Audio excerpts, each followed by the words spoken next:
Okay, now number 8. Let's do 8 from 5-3. Let's take a look. Diagonalize the following matrix. So same instructions as before, but they're just going to give us different information.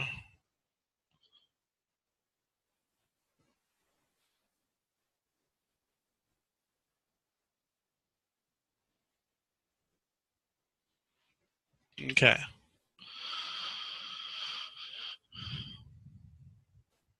So this time they're telling us that one eigenvalue is lambda equals 6, and they say one eigenvector is -1, 1, 2.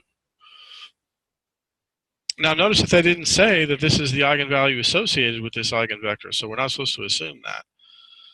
So what I'm going to do is find the eigenvalue, or I should say the eigenvector associated with this eigenvalue, and kind of hope that it's not the same one.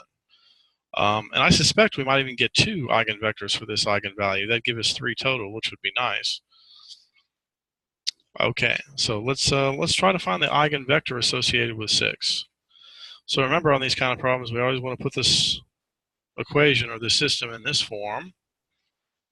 So it looks like I want to subtract 6 from all the main diagonal elements to get that matrix. This minus 6, I believe, is -44. This minus 6 is 22.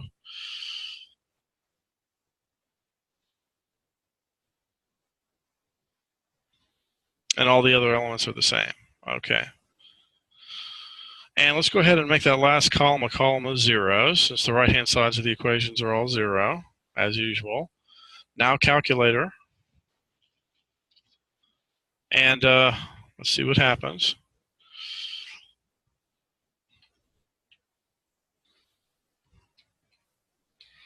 And something kind of jumps out at me. It almost looks like the second column is a multiple of the first column, but I guess that's okay. Let's go ahead and put this thing in reduced row echelon form. It's a 3 by 4.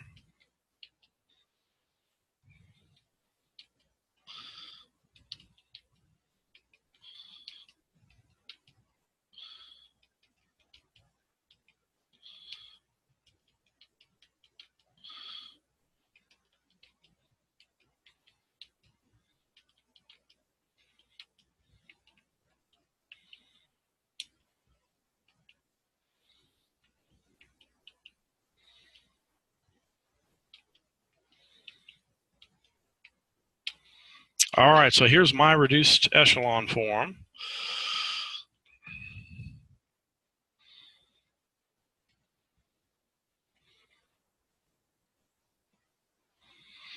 So interesting. I think I might be right about us getting 2 different eigenvectors associated with that eigenvalue. I just kind of guessed because I don't think they gave us enough information otherwise. But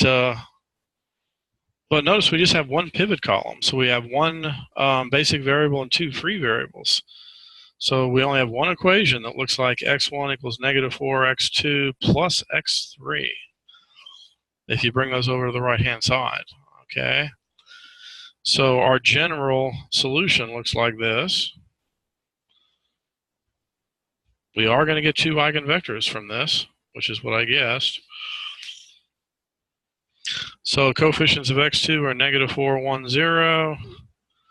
Coefficients of x3 are 1, 0, 1. So these are the 2 eigenvectors that we get just from that 1 eigenvalue of 6. All right. All right. So we have all 3 eigenvectors now because we've got this one, and the one that was given. But we've only got 1 eigenvalue. And by the way, make sure that you make a note to yourself that both of these eigenvectors correspond to 6. And that's important when we set up the diagonalization of the matrix. So both of these correspond to the same eigenvalue of 6. Keep that in mind. Now we still have to find the eigenvalue associated with this vector. So let's do that next. All right. So now let's find the eigenvalue associated with this eigenvector. That'll give us the last diagonal element in D, essentially. Okay. But once again, here's our equation. But this time we have the x, and we're looking for the lambda. Okay.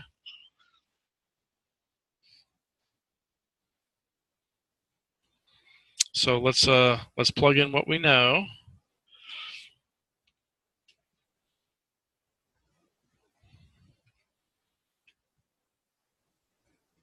Okay, so let me calculate this part first, and remember that just means we subtract lambda from all the main diagonal elements. There is another way to do this, which is just basically to set the characteristic, just solve the characteristic equation.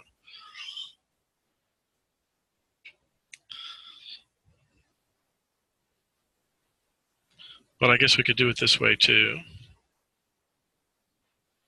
You can get all the lambdas just by setting the characteristic polynomial equal to 0. But this might be just slightly faster, maybe. We just need two more, actually just one more eigenvalue. Okay. And this is just going to give us 3 different equations in lambda. Okay. So let's see.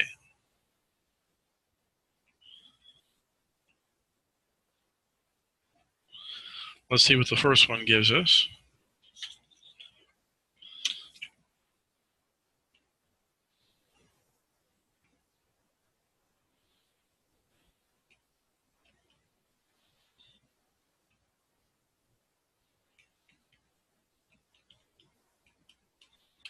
I get -5. Okay.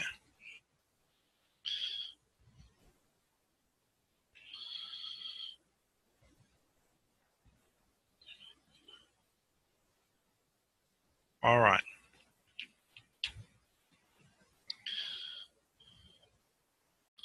Yeah, actually, there's only one. I only need to really solve one of the 3 equations because they're all going to be the same lambda anyway.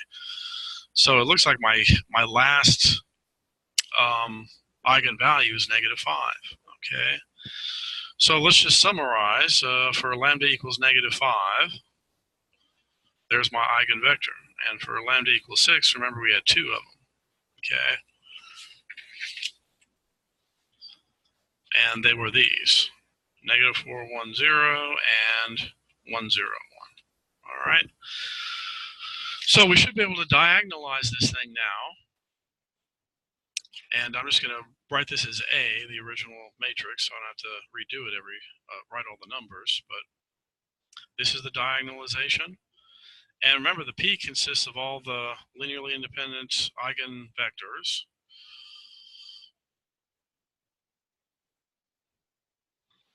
And the D has the corresponding eigenvalues along the main diagonal. So which one corresponded to this one? -5.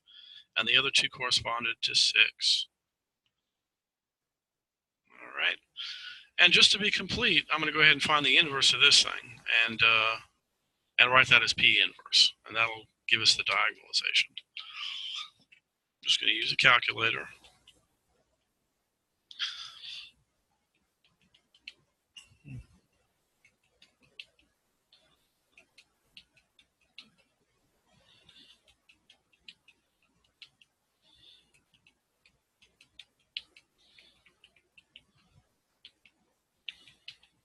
So here's my inverse.